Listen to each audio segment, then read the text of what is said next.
যদি বলতেন মাটি দেওয়ার ক্ষেত্রে আমরা যারা যখন মাটি দেই তখন কয়বার মাটি দেওয়ার সুন্নাহ আসলে? মূলত জানাজার নামাজে অংশগ্রহণ করলে সে এক কিরাত সওয়াব পাবেন। জি। আর মাইয়েতকে দাফন করা পর্যন্ত যিনি ওয়েট করবেন, ওখানে অপেক্ষা করবেন, তিনি পাবেন 2 কিরাত সওয়াব। তাই মাইয়েতকে দাফন করা পর্যন্ত অপেক্ষা করাটা হলো জরুরি। জি। কিন্তু ওখানে গিয়ে আমাকে মাটি হাতে নিয়ে মাটি দিতে হবে, এটা কোনো নির্ভরযোগ্য সুন্নাত পদ্ধতি না। এবং এখানে যে মিনহা খলাকনাকুম ফিহা নুঈদুকুম ওয়া মিনহা নুখরিজুকুম এটা বলতে হবে, এটাও খুব জরুরি না। এটা একটা বর্ণনায় আছে, এছাড়া কোনো নির্ভরযোগ্য সূত্র নেই।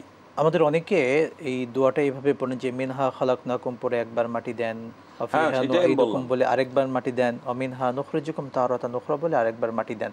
ব্যাপারটা কি এমন নাকি দোয়াকে 3 বার পড়ে 3 বার মাটি দিতে হবে?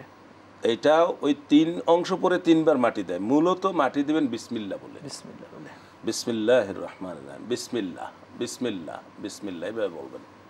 এইটা হলো আমাদের সুন্নাত পদ্ধতি। মিনহা খলাকনাকুম এটা তো কোরআনের আয়াত, এটা এখানে পড়তে হবে এই কথা এই আয়াতের মধ্যে বলা হয় নাই। কিন্তু রাসূলুল্লাহ সাল্লাল্লাহু আলাইহি সাল্লাম তার মেয়ে উম্মে কুলসুমের কবরে মাটি দেওয়ার সময় এটা বলছিলেন, সেই জন্য এটা একটা সুন্নাহ রয়ে গেছে। কিন্তু আমাদের মূল কাজটা কি? বিসমিল্লাহ। যেমন আমরা জামারাতে পাথর মারি, সেখানে কিন্তু শয়তানকে পাথর মারে এই কথা লোকেরা বলে, মূলত এটা না।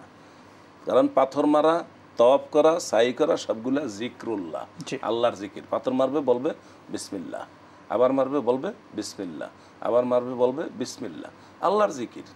শয়তান ওখানে বসে ওরাই নাই, আর লোকেরা শয়তানের গায়ে ওইটা মারে না। শয়তান সারা দুনিয়াতে ছড়িয়ে ছিটিয়ে আছে।